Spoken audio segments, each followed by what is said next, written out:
In my latest vlog a couple of weeks ago, I talked about our newest production for our customer where we're supposed to film statues around here in south of Sweden. And I've been filming these statues with my Sony CVE1 and a gimbal, but there are some shots that I'm not quite that satisfied with. So that is why I'm talking today about this slider, the Accsoon TopRig S60. This is not a sponsored video, this is totally my own personal opinion.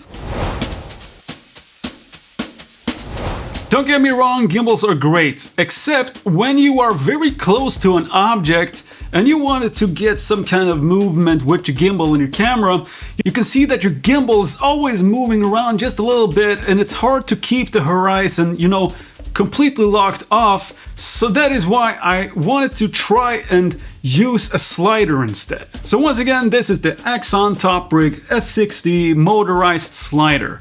And the cool thing about this slider is that it auto pans, which means that whenever the camera goes out to the edges here, it will turn this base towards the center, or you can set it up so that it actually turns the camera outwards, so that you can get a more of a panoramic view. What I want to use this slide for is when I want to capture all of these close-ups and details of all of these statues or public installations that I'm supposed to film in this production. And the first thing I noticed is that you really need to have a proper tripod. For example, if I'm at 200 millimeters on my super zoom here and I don't have a good tripod, you can start to see that the system is very sensitive to small vibrations.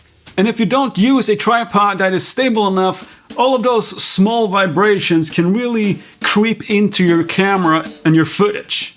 So I did a little test run with this setup and I brought my big video tripod to mount the slider on, because I noticed that with that combination, with that bigger tripod, I got pretty smooth and stable footage.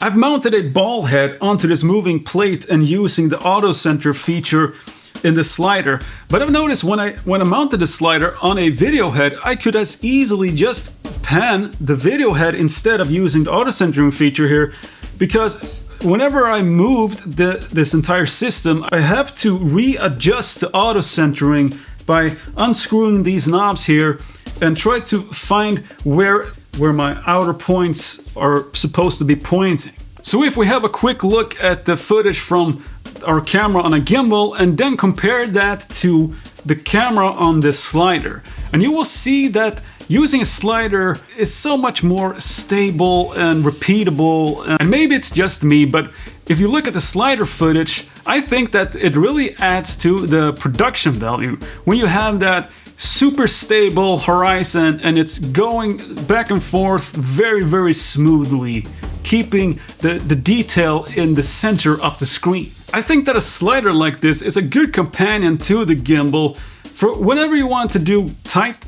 close-ups, you go and grab the slider. And if you want wider shots but still stable, you can go and grab the gimbal and just make sure you're not that close to any objects, because then you can mask that the gimbal setup is always, you know, always a little bit floating around all over the place. There are some drawbacks though, and for this production I really want to pack all of my gear inside of my backpack so I can easily move around the city and capture all of these statues. So this slider can fit inside of my backpack by sticking up from the top, but the problem is bringing a video tripod in my backpack. That is something that will probably be a hassle. But I'm looking at different solutions and maybe I can come up with some kind of a plan how I can pack my video tripod inside my backpack somehow. And there's one gripe I have with the slider, and that is you can't start it without a jerk like this.